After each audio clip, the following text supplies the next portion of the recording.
We live, you know.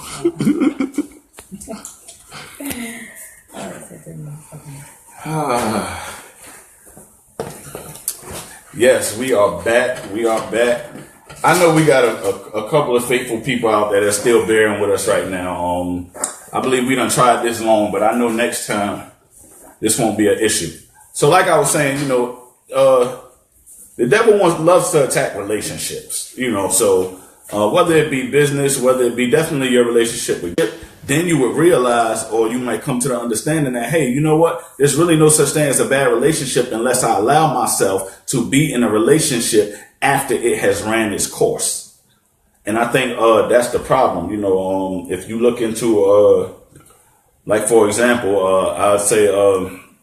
let's say somebody's in an abusive relationship, a romantic relationship that turned abusive, whether it be verbally or physically.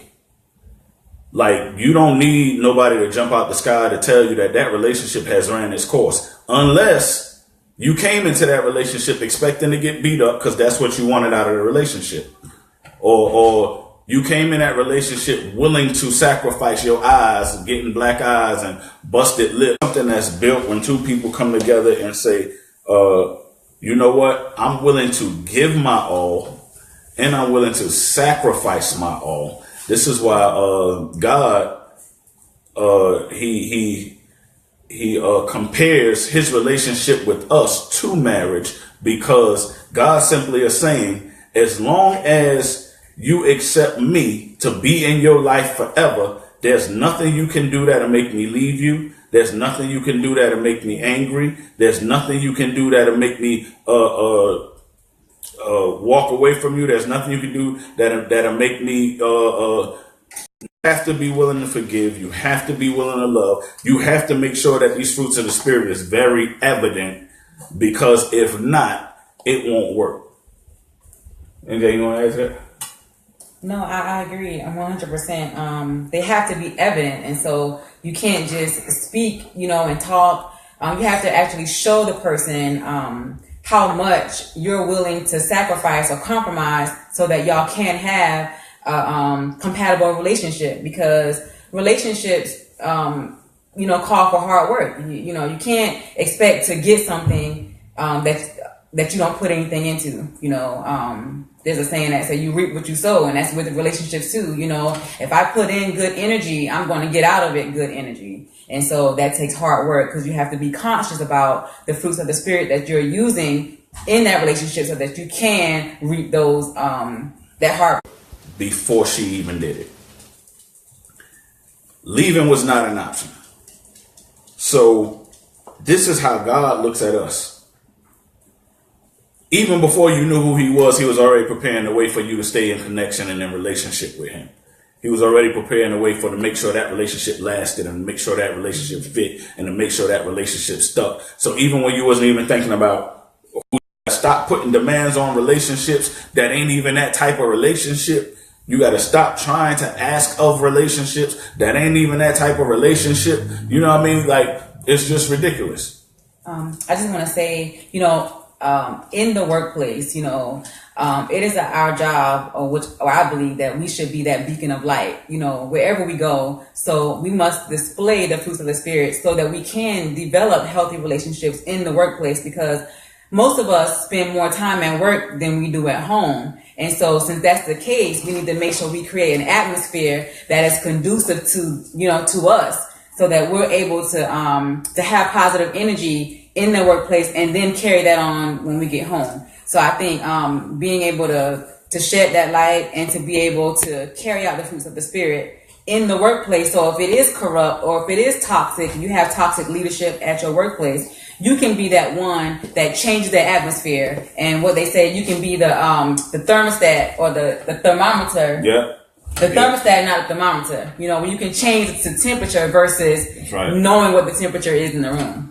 The last thing the last message I got from one of the viewers was that they couldn't hear us. So if somebody would let us know if y'all can't hear us, or if y'all can't see us, or something like that, or whatever. This is frozen, right? I did it once, but unless I'm hitting the wrong button. Yeah. So uh, let me see what's the next order of business. Once we get this up and running, I would love to take some questions. Anyways, trust me, guys, this will not be taking place on next Monday. Let me dig back into some more relationships. We got relationships. Anyways, trust me, guys, this will not. Okay, yeah, we back at it. Yeah, so we got relationships that you had me on the wrong on the anyways. No, I know we're talking about workplace. I was trying to figure out why this was going on, what it was. Yeah, like for example, my kids, for example, each relationship is different. If my relationship with my kids is different, then that means my relationships with other people are going to be different. You got some people, I remember growing up, you know, like I had certain friends, and these were male friends, like, and I'm like, come on, really? Like, if you hung out with somebody else, they got mad because you wasn't hanging with them, you know. And some adults still do that to this day. Like, we don't, like, every relationship is different. Just because I went this place with that person, that's what our relationship was like. And I went that place with you, that's what our relationship was like. You have to understand and know that each relationship is different, and stop putting demands on certain relationships that wasn't designed to have those demands put on, and then stop trying to put demands on the next relationship that wasn't designed for that relationship to put on.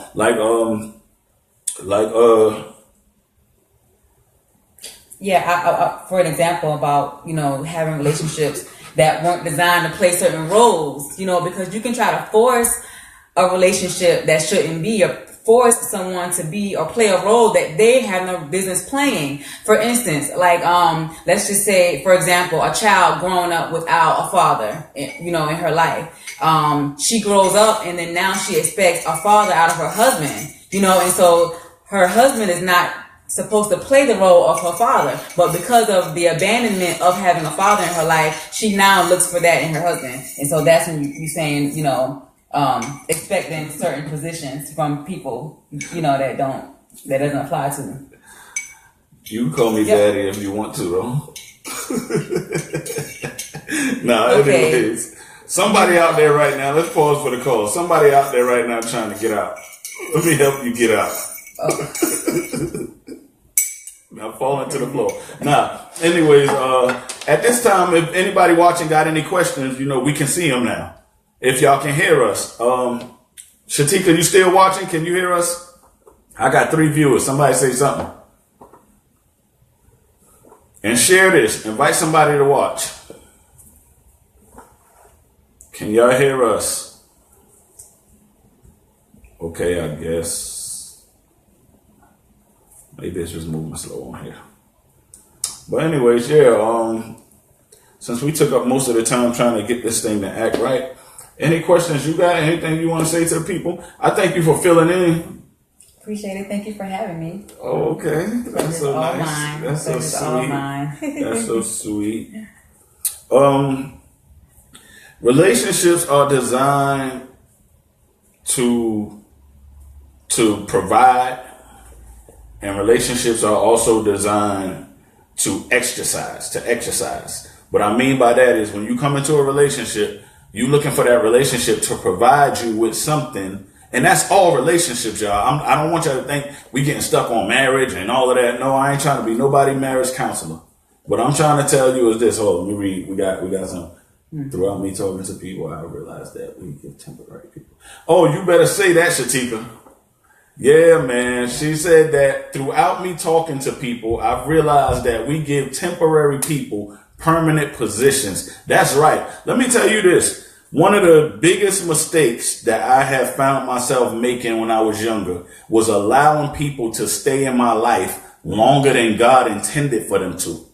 And when you do that, you mess up big time. And not only that, I accepted my call to do God's will a long time ago. I messed up so much along the way.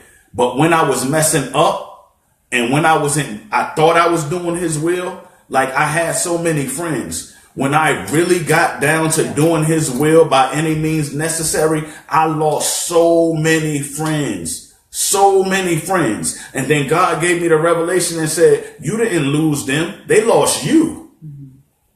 Because you were allowing them to stay in your life before longer than you should have. And that's why you couldn't really fully walk out what I had for you. So that's definitely a good point, Shatika. Throughout, you allow people to have permanent positions when they, have permanent positions when they was only supposed to be temporary. That's good. That's good stuff. I want to add to that, Shatika, also, because we're human and we have emotional ties to people. Sometimes we know it's time to let go of a relationship with someone or something, but because of our emotional ties to that thing or that person, we want to hold on to it and hoping that it'll fit in the next chapter in our life. Mm-hmm. Maybe we can squeeze it in, or it'll be okay if they tag along a little bit longer, or whatever. But really what we're doing is we're handicapping ourselves, or just add more weight that we have to carry on to the next level. Facts.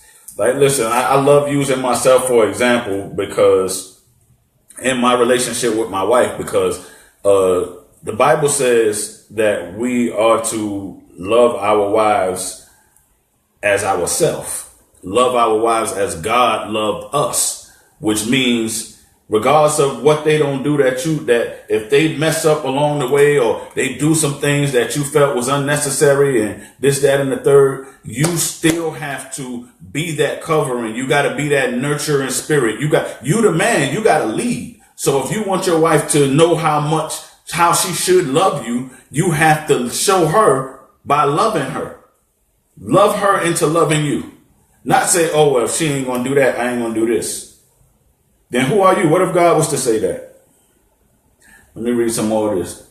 Everyone don't deserve to be in the front row in your life. Facts. We need those sideline watchers to keep our faith and walk strong. Facts. That's right.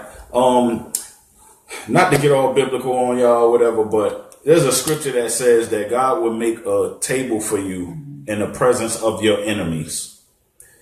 You better believe that your enemies see how well you eating. And God has it that way. He wants them to see how. That's why, look, like for example, this video itself going to have more views than likes. And even if you don't like, I know you see it. And and the fact that you see it means you heard it. And when you hear it, that means it absorbed inside of you. Whether you walk it out or live it or whatever the case may be, that's on you. But truth be told, because of living and because of life, I can honestly say I really do. Like, even if I know you mean me no good, no well, I still love you. I don't allow you, like you said, Shatika, I don't allow them that front row seat in my life, but I still love them. I don't allow you to have no permanent position when you're only temporary, but I still love you. And see, a lot of people think that because you forgive a person and you say you love a person, that you still have to give them that same access. You don't. If somebody, let's say, for instance, like, I know all about betrayal, I know all about backstabbing, I know all about all of that. And I forgave everybody who have done it. But I'm not going to give you an opportunity again. I'll never turn my back to you again. Don't mean that I ain't forgive you. It's just that I forgave you, but I also forgave myself. And if I forgave myself, I'm not going to allow myself to do the same thing that caused me to get stabbed in the back in the first place.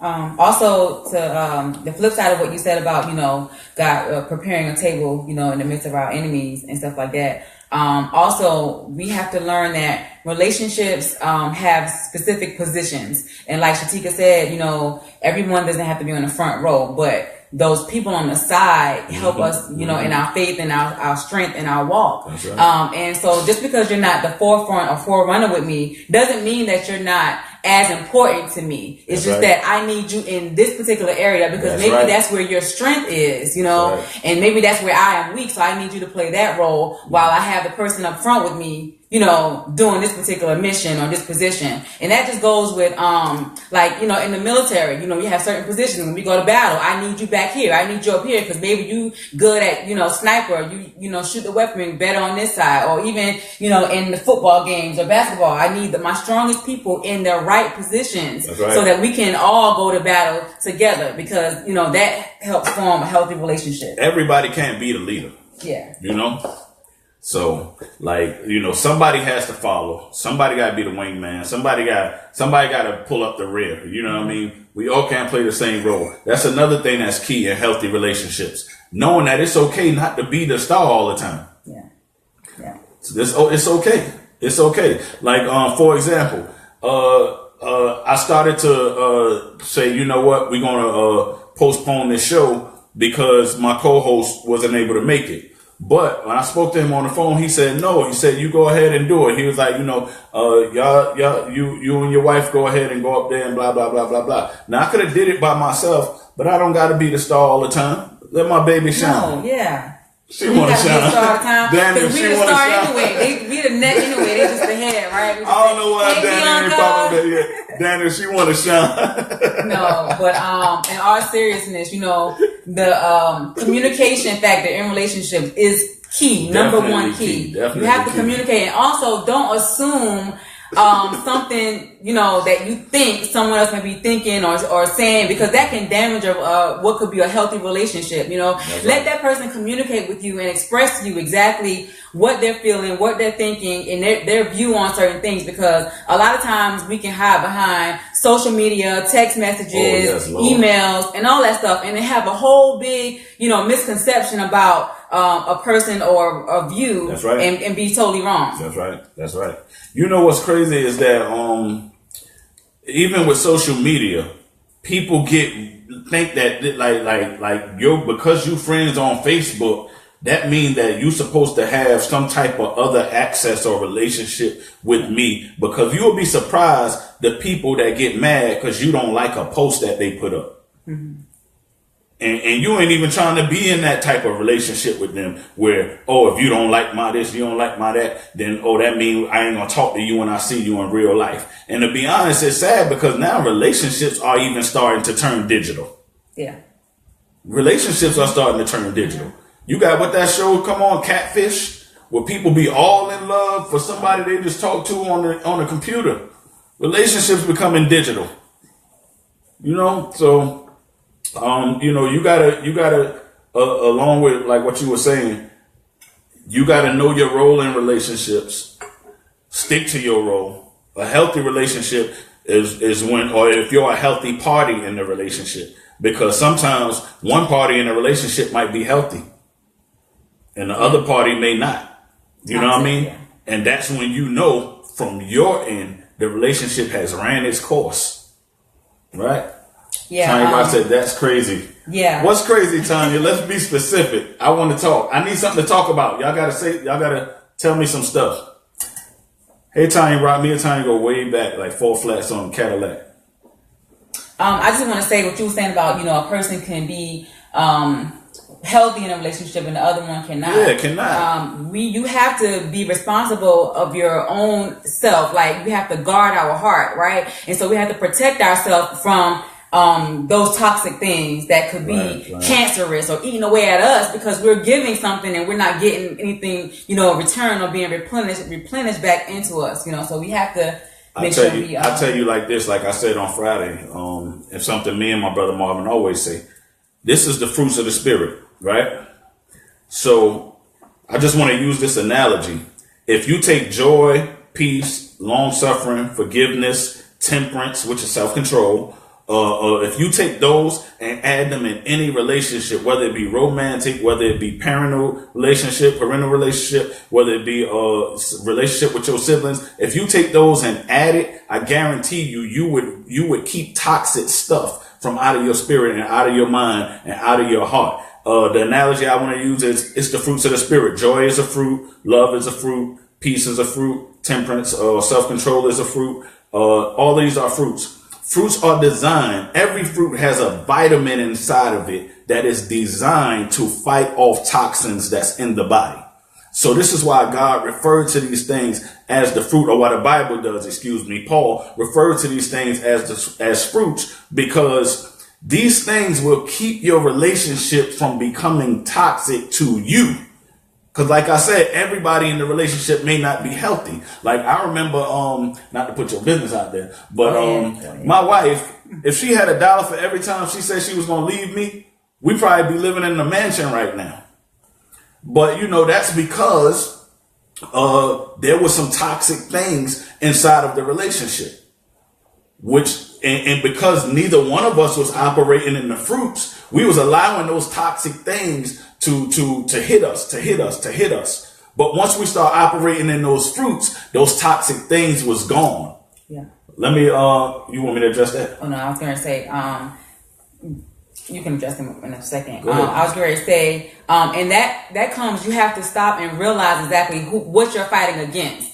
And not fight against the people in the relationship, but attack that spirit that's trying to attack that relationship. So you have to know exactly what you're fighting against, because you know this is not a carnal thing. We're fighting different spirits, so we have to know that we're attacking the spirit and not the person. Hold on, let me say this. Like she just said, that's what you were saying, referring to. If only one party, yeah, if only one party is healthy, that doesn't equal a healthy relationship. No, it doesn't. And like I was saying earlier in this, I was saying how you have to know what you came into the relationship for to get. You have to know what you said to yourself entering into this. Okay, I'm only willing to give this. I'm only willing to give this. And I'm expecting to get this in return. If you're healthy, you go in there with what you said. And if you're healthy, if you done gave all you were willing to give and you're not getting nothing, you have to be healthy enough to say, I'm done, and bounce.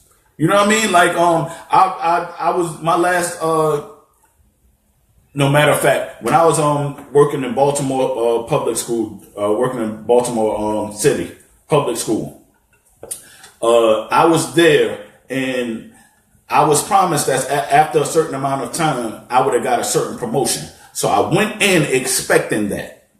When it didn't happen, I realized that relationship has ran its course. Now I had an option that I could have made. I could have stayed and allow myself to go through the motions and probably allow toxic stuff to get inside me because I'm upset, and maybe I would have started half doing my job because I'm not getting the promotion that I felt like I should have get and all that, blah, blah, blah. But I had a decision that I had to make. I went in expecting this.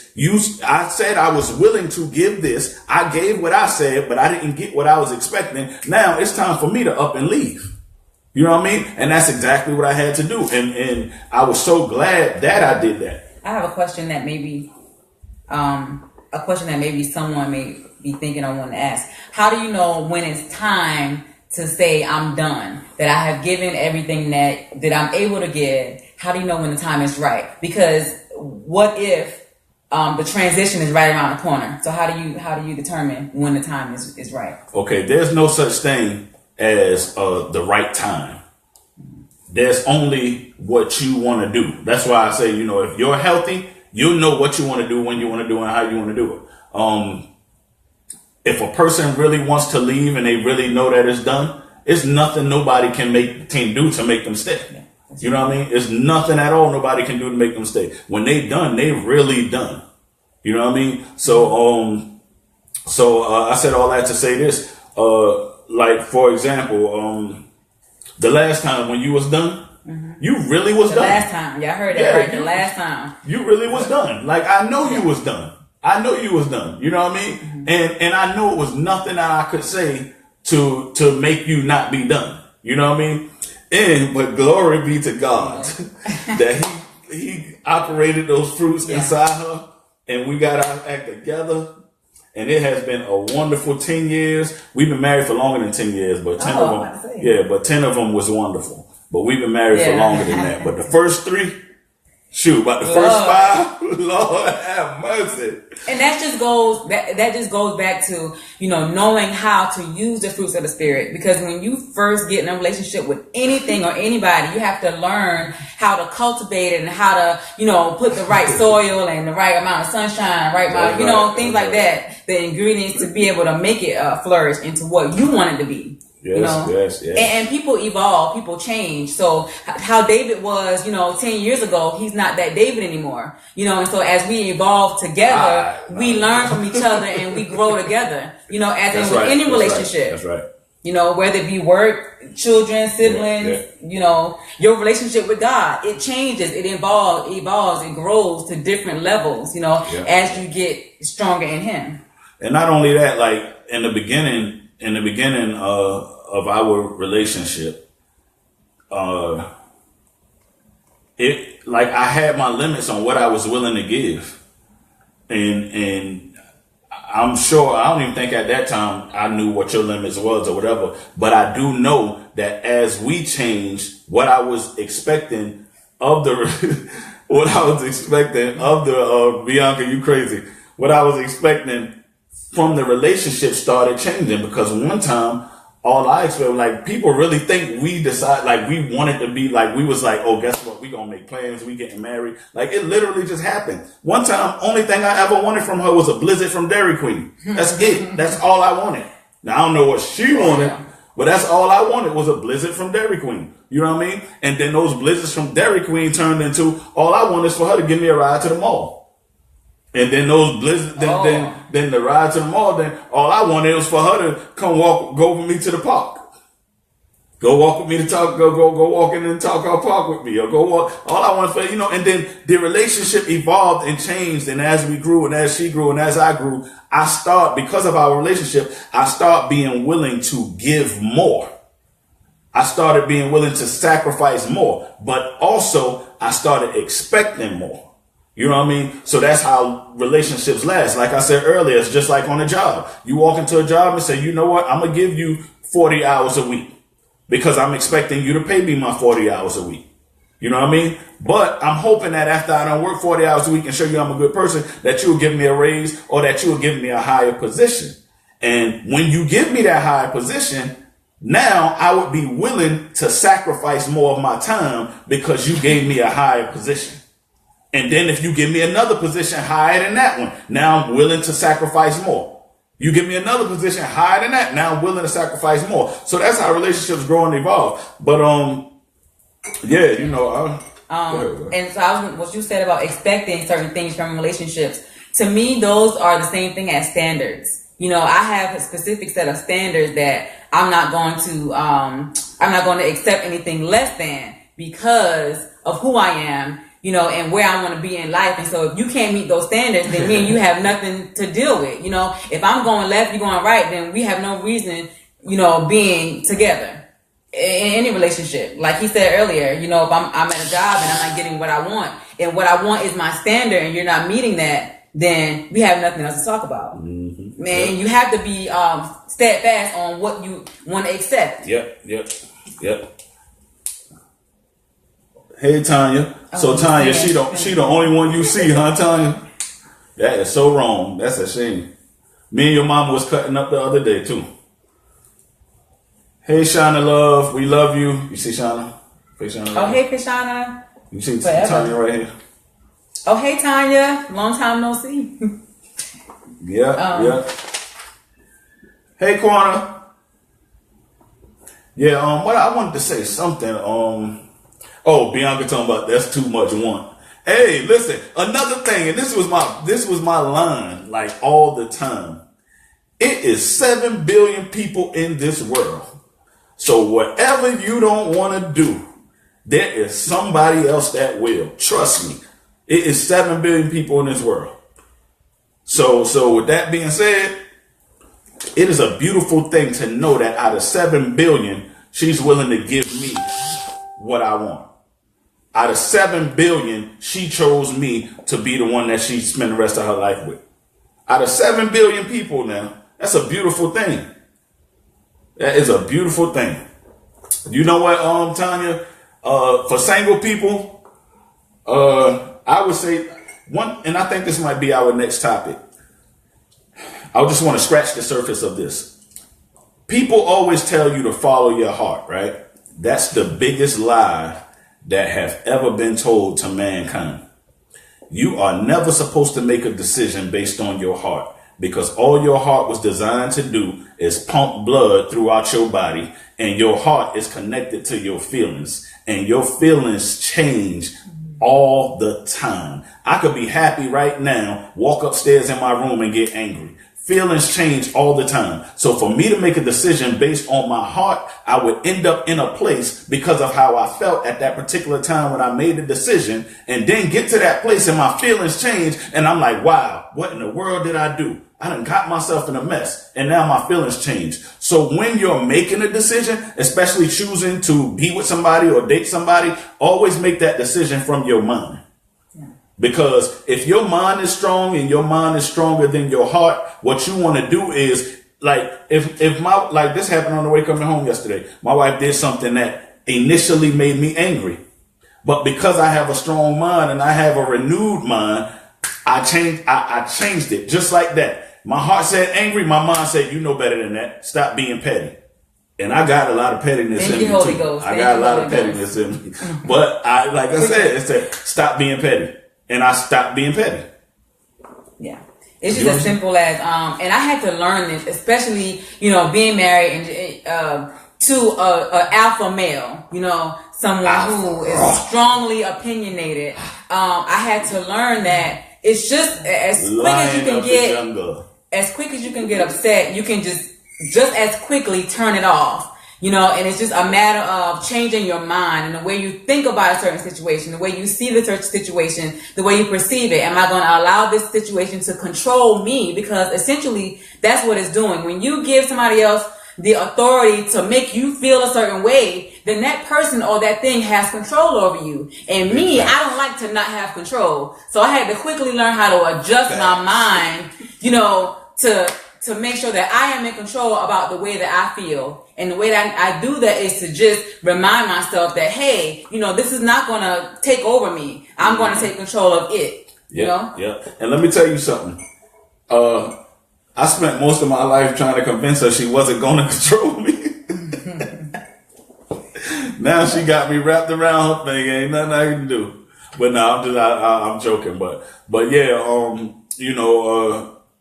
self-control is very key in a relationship, especially in a relationship where Bianca, you don't got to keep co-signing everything Nika say neither.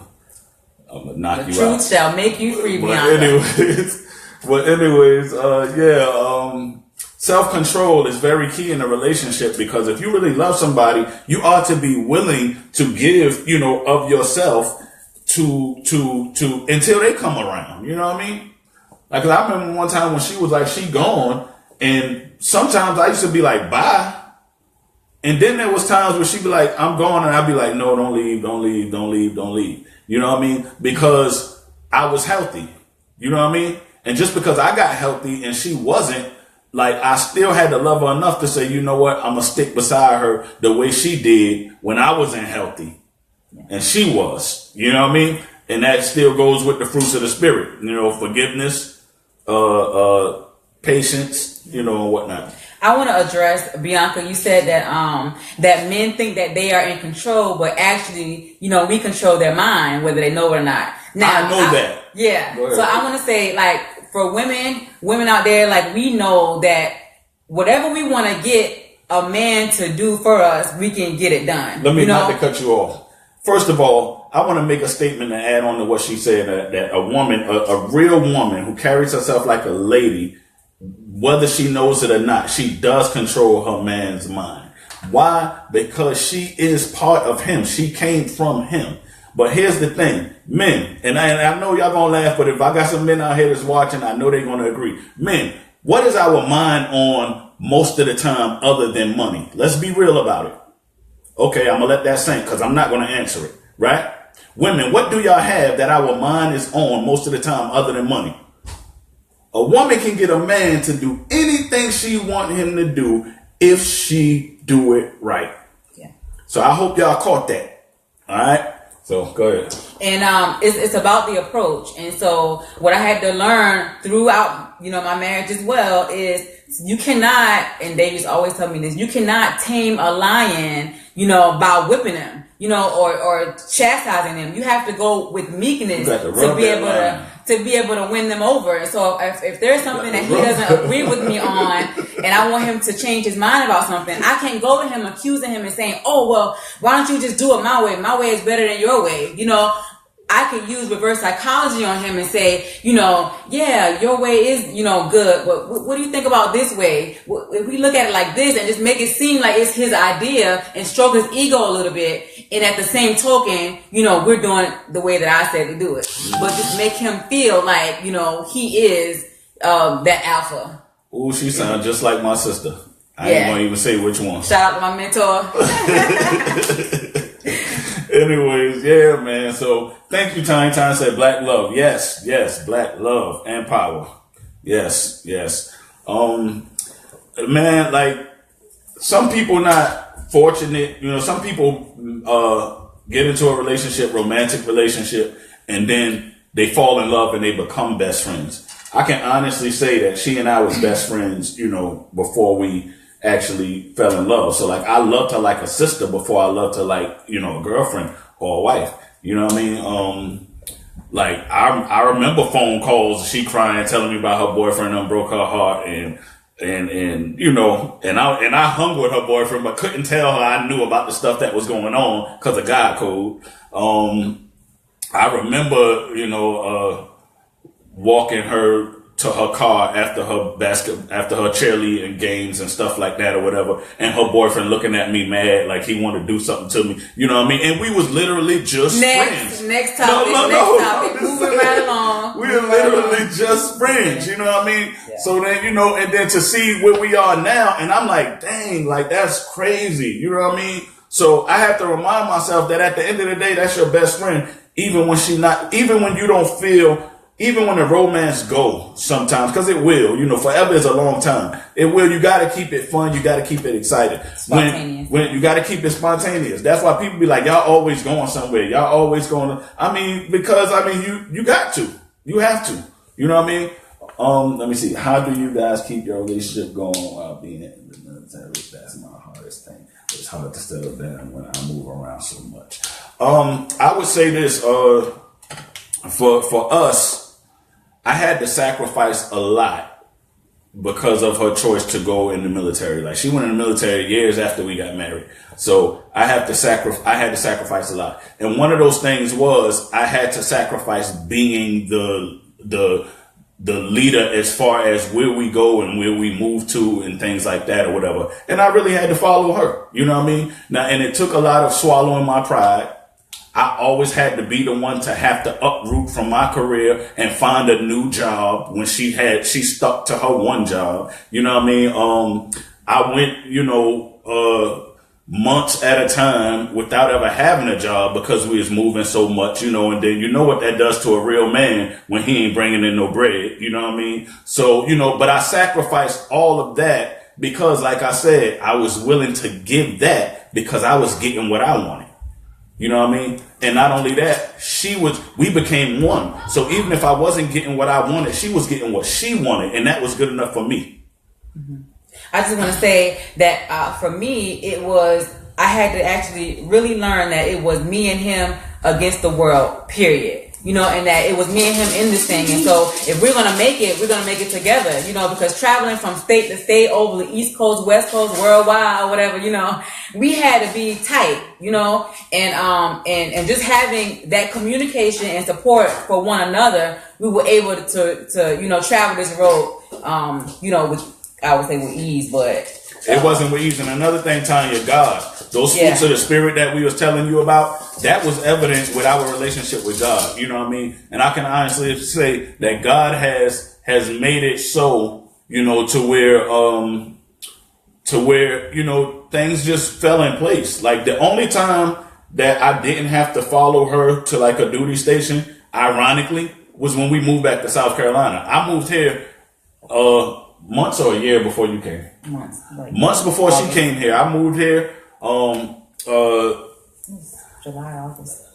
I showed her the house on FaceTime or somehow, I can't remember, but the house we living in right now, she didn't see it in person until she actually moved in it. I showed it to her on the internet. That's how sure I was that God had placed us back here. She didn't even have a duty station here, but I knew that she was coming. So I came, and months later, she ended up, they called her and was like, hey, we got a position down here in South Carolina, and the rest is history. And that's the thing that goes back. Remember, I told you guys that, I like to be in control, and so for me, that was a little hard to be able to accept the fact that, David said, it's time now to move to South Carolina, but and I hate South Carolina, might I add. It had to have been God for me to move back here, because I really don't like South Carolina. And I hope he sent me somewhere else, but whatever.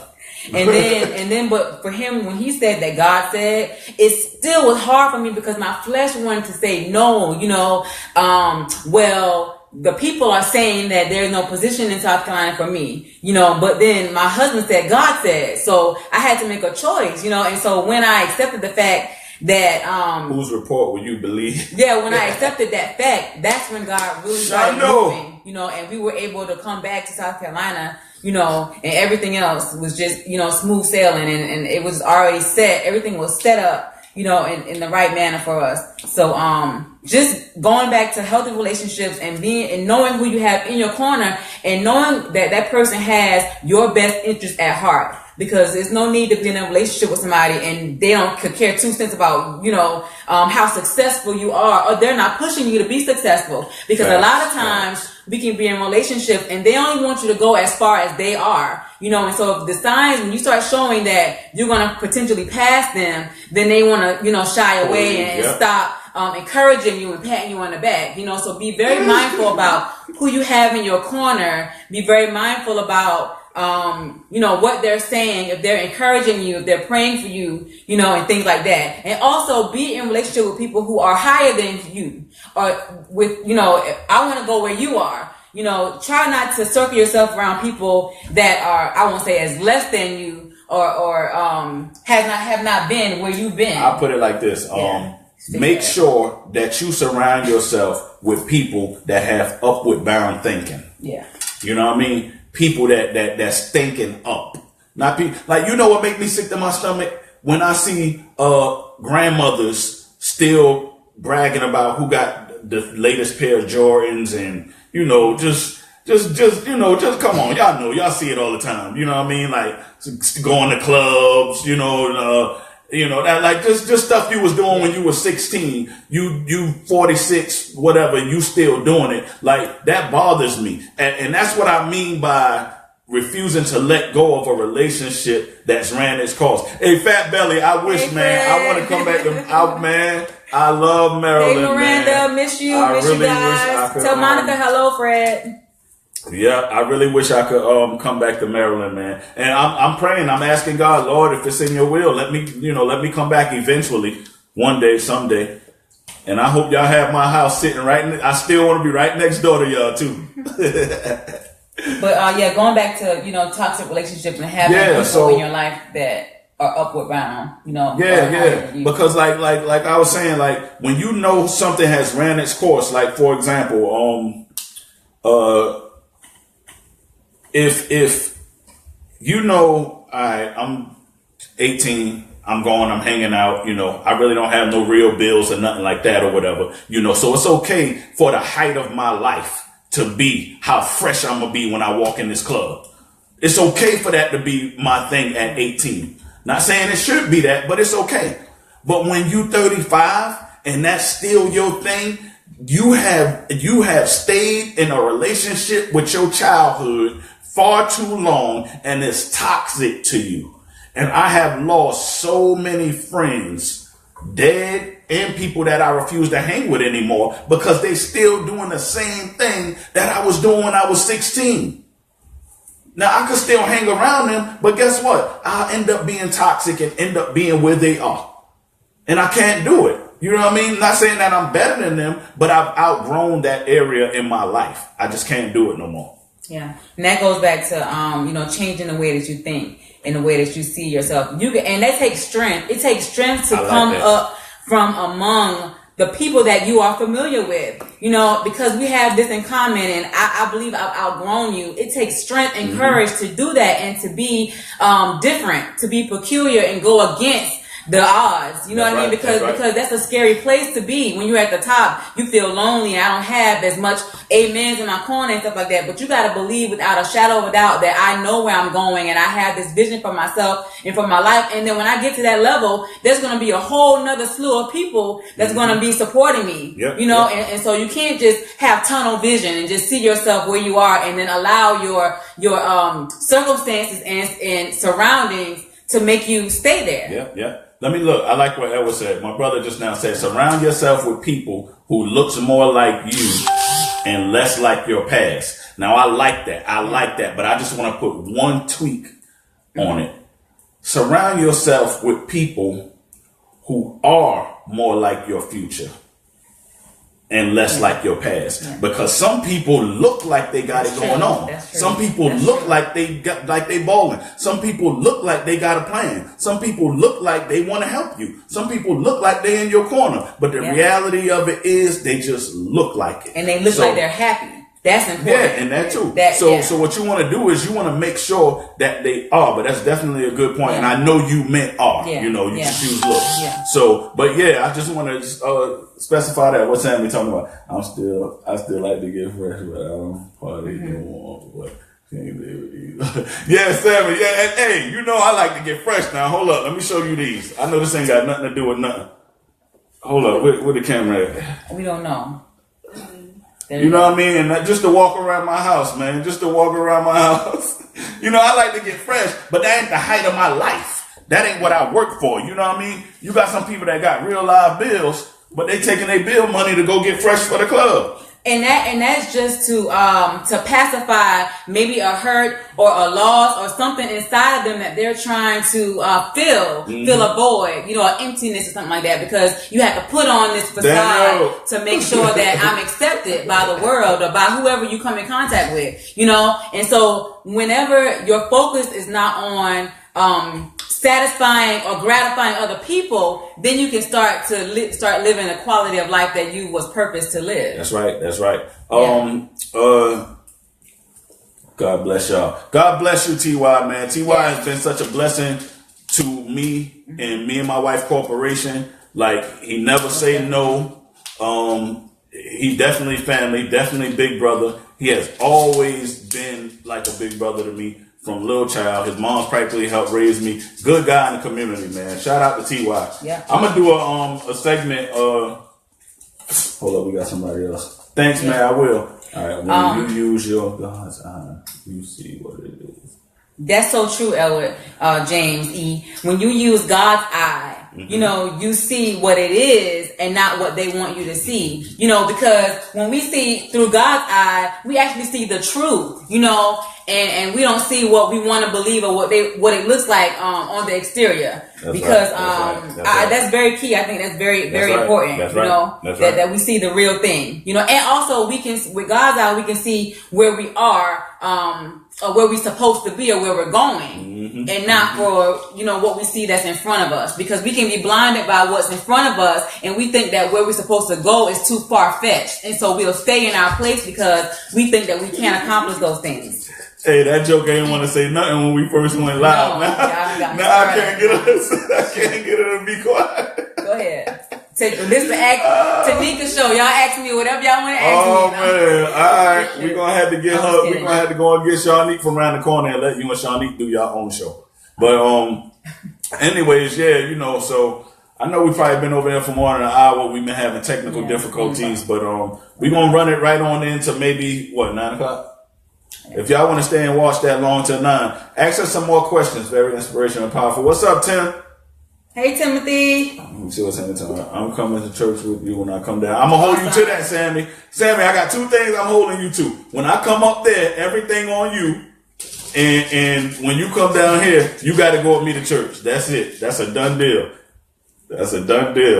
Well, yeah, man. Sibling relationships. Yeah. Sibling relationships. I got different relationships with all of my siblings. I got one sibling that I rely on to do the stuff I don't want to. Pretty much all my siblings I rely on to do the stuff I don't want to do. But mostly like my brother, like JB the Icon. If I don't feel like driving somewhere, like I tell him I gotta go, but I don't have no ride. I'm telling on myself right now, but yeah, I'll do something like that. Like I remember he used to be in his big truck or whatever, and this when I was in college, and Nika was living in Alabama, and he used to take me up to Alabama in his big truck to go see her and whatnot. You remember that? Yeah. Yeah. So stuff like that. Then I got another sister, Sabrina, who prays for me all the time, even when I don't even know she praying for me or whatever. Then I got my oldest sister, who is like my number one fan. Carol is like my number one fan. Me and her are so similar. She's a go-getter. She I have never seen her say she wanted to do something and it not happen. But at the same time, she also the one that'll tell me off left from right and wouldn't care how she said. Like if you didn't know her and then you would let what she say to you when she get angry at you make you not like her. But because I know her and I know she mean well, it's funny. Like I remember when we was in Brooklyn, me and her was on the train and I couldn't remember how to get back to my aunt's house, but she knew how to get back to my aunt's house. But because I made her mad, she made me walk all around Brooklyn with her, acting like, she was trying to find the house or whatever, but she just was mad because me and her was arguing. So there's stuff like that. And then my brother Daniel, that's like a lot of people think I'm the older brother when me and him around. So it's like, that's like my best friend, one of my best friends, and it hasn't always been like that because me and him had some rough times, boy. But, yeah. So I said all that to say this. All of them know that we each got different relationships.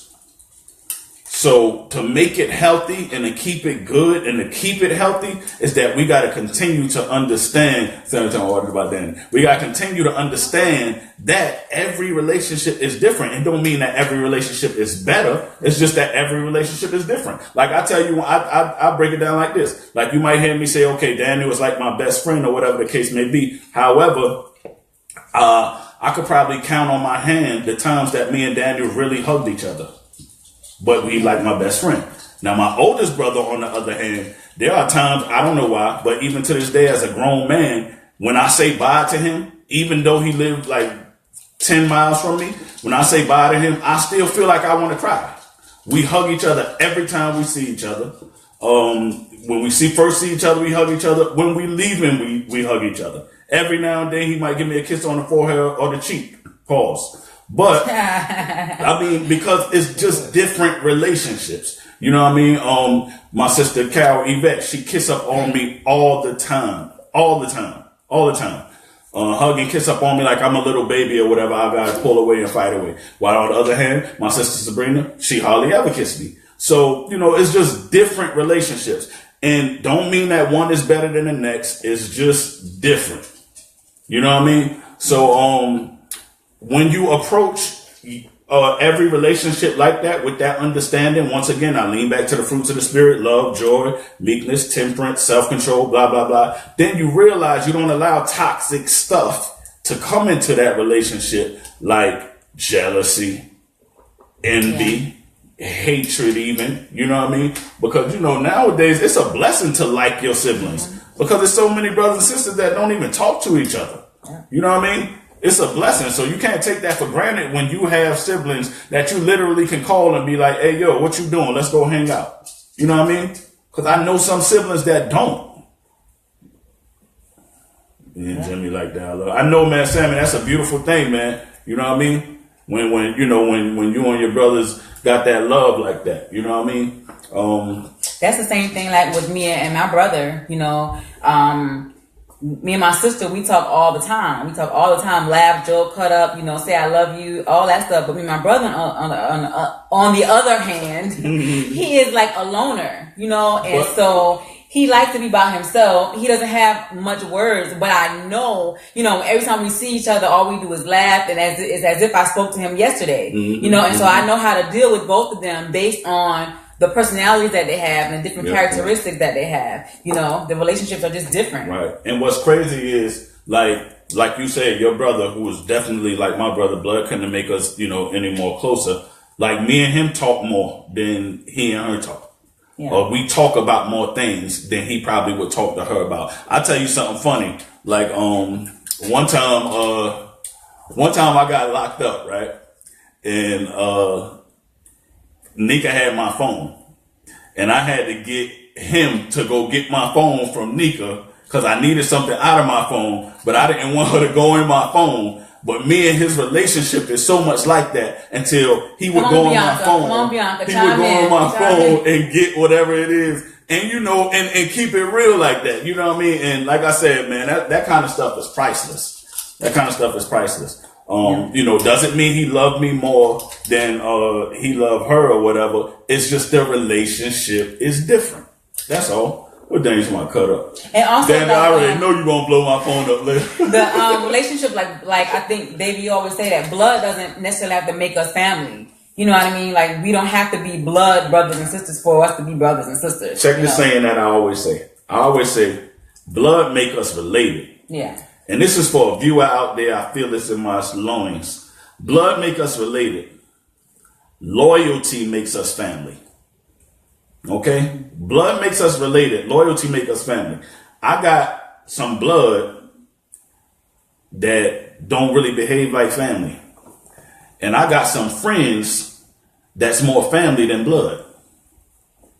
So, like I say, once again, loyalty makes us family. Blood just makes us related. Yeah. I agree. All right, y'all, we're going to take a few more questions and we're going to, oh no, it ain't. Hey, Suge. It ain't 9 o'clock yet. What up, Charlene? Oh, hey. See, like, that's family there. Yeah. That's family there. Long time. She been dissing me lately, though, but it's all good. It's all good, though. How? Lady Flatter. Go ahead, what? No, I was going to ask you about the relationship with God, Yeah, that's what I'm saying. This is what makes it easy for all other relationships to flow. When you perfect that relationship with God and you understand that, listen, my Creator has created me to be able to have a connection with Him that's unbreakable. So I have control, and in a sense, I'm the God of my own relationship. You know what I mean? Because He's the God of me and the God of our relationship. So now I'm the God of my relationship with anybody else, which means if your intent is to make me angry because I'm God, I won't allow it. Mm-hmm. If your intent is to make me jealous because I'm God, I won't allow it. If your intent is to make me lose control, self-control, because I'm God, I won't allow it. You understand what I'm saying? So what you don't allow, or what you use and what you have the rule over, you become that God. And this is what God said He created us in His image, right? But people get scared to say, I'm God. Now, is that saying that, I'm all knowing, I'm all powerful, I'm this, that, I'm blah, blah, blah? No, but I'm in relationship with the person who is. Yeah. So just like I'm in relationship with my wife, there's nothing she won't do for me. There's nothing that she won't tell me that she knows. There's nothing that she won't do on behalf of me. That makes her me. We are one. So I'm Nika and Nika me. We are one. So if I have that same relationship with God, and He says that I'm created in His image and He put His spirit in me and the spirit is life. Guess what? I'm God. Oh yeah, I done lost. If you sanctified and all of this and you self-righteous, you probably not going to like that statement right there. But it's the truth. I don't care how mad you get. It's the truth. And being in like a metaphorically, being your God is being in control, in leadership, in authority, Yeah. Over a situation. Let me address this. Sammy said, could you ever forgive a friend who told on you? I have forgiven a friend who told on me. And talk about you. But yeah, I've forgiven a friend that talked about me, you know what I mean? I'm still forgiving friends that talk about me. There's a friend or friends that's talking about, well, used to be friends, that's talking about me now as we speak. That's not in a good way. Yeah. However, I forgave them already. You want to know why? Because they got to live in that misery. They got to live in that shame. They got to live in that guilt. And a day will come where they realize that they was wrong and blah, blah, blah. And they would do something to rectify the situation. But if they never don't, I'm God. It ain't going to bother me either way. You know what I mean? But I don't have to give that person the opportunity to do it again. Yeah. I don't have to give them the opportunity to stab me. I don't have to hang with you and smile and cheese up in your face just to show you I forget that you know, that I forgave you. Yeah. No, I don't have to do that. Yeah. You just forgive you. I give myself permission to free myself from the ties or from, you know, your attempt to control me, That's you right. know, That's right. through your actions. And so I release myself of that responsibility. I'm not going to allow what That's you've right. done or didn't do, you know, to me to control me at all. Yep. You know, One thing, life will teach you what's important and what's not. One thing I think I was sharing with my oldest brother, like I had some heartaches in the past. You know, I even had in the recent past, you know, some things happened. Some friends did some things that that really made me a little uneasy. I had some betrayal take place and all of that. And it got to me, you know what I mean? But then when I start putting that up against things that really matter, Jasmine, stop before you knock that down. Back up before I tell Uncle Danny on you. So, anyways, when I start putting that up against other things, I was like, wait a minute. I'm never going to see my dad again here on earth. That's something that I'd have to deal with, you know, that's worthy of my attention and worthy of my time. Yeah. The fact that you don't talk to me no more, that ain't even that big of a deal to me, especially when I know I did nothing wrong. Yeah. You know what I mean? The fact that you don't support nothing that I do, that's not even big of a deal to me no more. The fact that you big up people that's doing dirty things and that's despicable, that's no role model, that's not trying to do anything positive, but you big that up, that has not left not one positive stamp in the earth. You big that up. I thought me and your relationship was better than that, but you big that up. I don't care about that. You know what I mean? Because that's not nothing I'm gonna go sleep over. So what I do is I forgive, I love, I keep my joy, I keep my self-control. I display my forgiveness by not addressing it. You know what I mean? You don't want, like my niece say all the time. She said, I don't tit nobody, but I'll be tat all day. I'll be tat all day. Yeah. I don't even be tat no more. Because if they keep titting, it don't have to be no tat. Let them keep titting until they tit themselves out. And Sam, you said that it's hard for you to forgive, right? That God is still working on you. I mean, I can honestly identify with you. You know, I had like a moment with God. I was just saying, God, man, you know, this person did X, Y, Z to me, and I cannot forgive them for this. I don't care what happens or how you say you got to forgive in the order to, you know, to be free of yourself. I just said, well, I'll just be bound because I can't forgive them for this. They did this to me and I did not deserve it, you know? And then God literally had to speak to me as I was riding in the car and said, you know, what if I said that to you? Why you know, yelling, bro? That because it's passionate. What if I said that to you? You know, I have forgiven you for all the things that you have done. You know, I allowed you to still be here, even though you should have been dead in certain situations, or you should have been, you know, whatever the case may be. But I allowed my grace to let you still be here. So the same grace I give you, you must give that on to someone else. And in that moment, you know, it was so hard for me to swallow that pill to say, you know what, I have to forgive this person, because who am I to say I'm not going to forgive you when God has already forgiven me or given me grace, you know? So we just have to humble ourselves. That's a part of humbling ourselves, to being able to forgive. Right. Yeah. And forgiveness is a choice as well as a process. Yeah.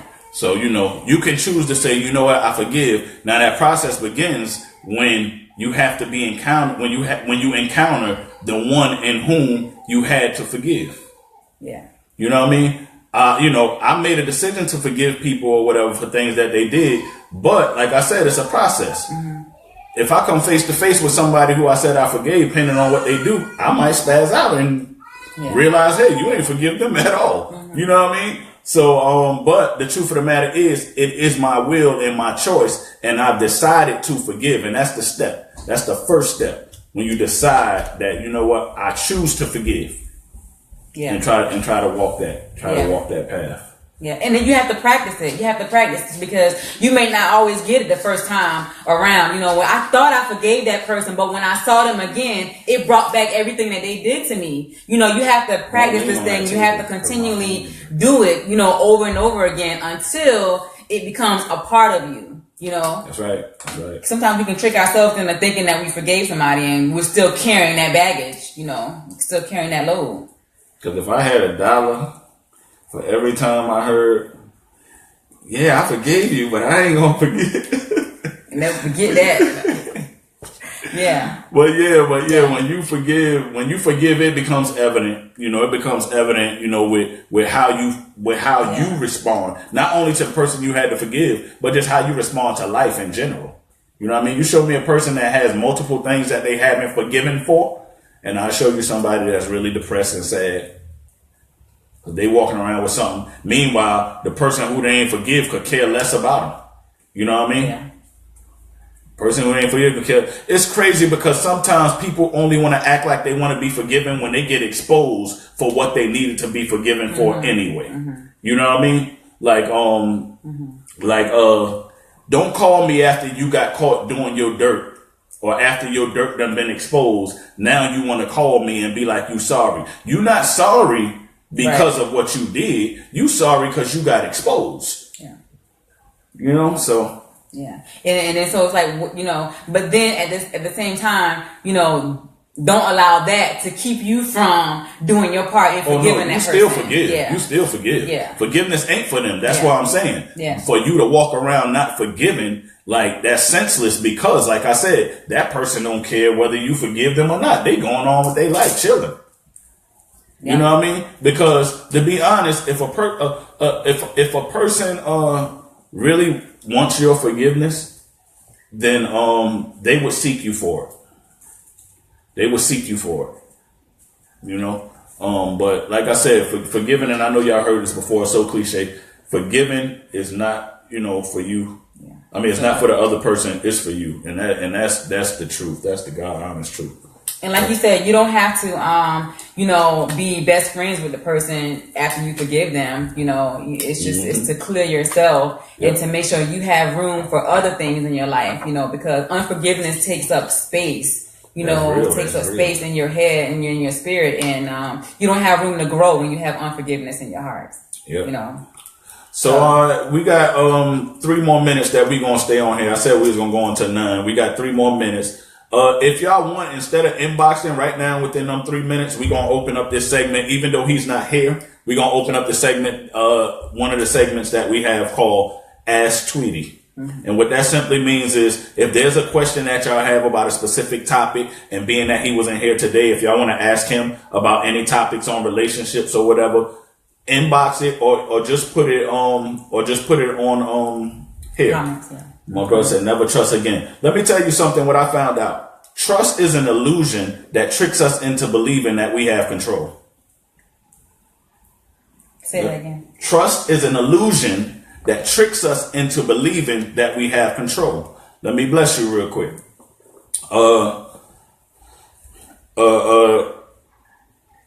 Think about all the things that you knew and you totally believed, almost was willing to put your life on it, that you would never do. You told yourself, I would never do this. And you quote unquote trusted that you would never do it because you thought that you were in control enough to trust yourself that this would never happen. Think about those things. Now think about how many times you did those things that you said you would never do. So, truth of the matter is, you can't even trust yourself. How in the world you gonna trust somebody else? But instead of me seeking to trust, I seek to know. So instead of me saying I trust my wife, no, I know my wife. You understand? So even if she do something that I didn't expect her to do, and I would have rather her not do, I know her well enough to know the intent, to know the thoughts behind it, to know my role in it, to know you have to know a person. Trust is just an illusion to making you think you in control. And you can't control you're not in control. You're not even in control of your own self, because if a situation presents itself that demands that you do something that you said you would never do, you gonna do it. And you could care less about how much you said, oh, I said I would never do this. I said it's a lot of things. I said I'll never get married. And look at me over here with my married self. My daughter laughing at me in the background. Man. Yeah. And like you said about knowing, you have to know the person. That's just like your children in school, acting up in school or whatever. And the teacher says one thing, you know, oh, you can't say, well, you know, I trust my child. Well, I know my child. I know the intent. I know my child's intention. I know the way they think, you know. I know the way they would react in this type of situation. So like David said, you have to know a person. Know a person. I think it's a whole different level than trusting a person. Yep. You know, it's 9:00, y'all. Send us some topics. You know, I think that the next show we're gonna do. I wrote a book, but at the time I didn't know it was a book. Then I lost it, and it was called Mind Over Matter was one part, and then the other one was Matters of the Heart.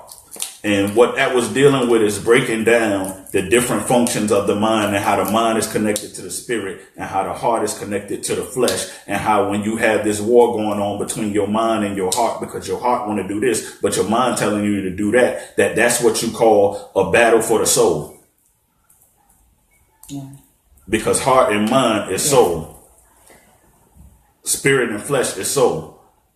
The Bible even declared that God breathed his breath into man, and man became not a human being, but a living soul. You understand what I'm saying? So anyways, I'm just giving y'all a little snippet of what's coming up next week. Tori, we about to go, Tori. You're going to have to watch this when we go off, but hey, how you doing? We're going to pray real quick.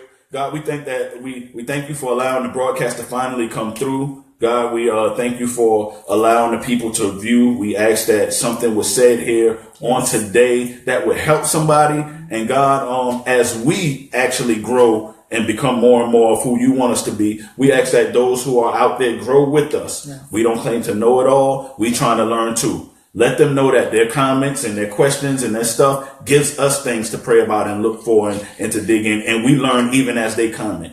God, we ask that your word would inspire and empower and uplift. Yeah. And we pray that you keep us humble and you keep us faithful and you keep us walking in your way. In Jesus' name we pray and we ask. Amen. Amen. Hey, Carol. Amen. Anyways, we see y'all next time. Good night.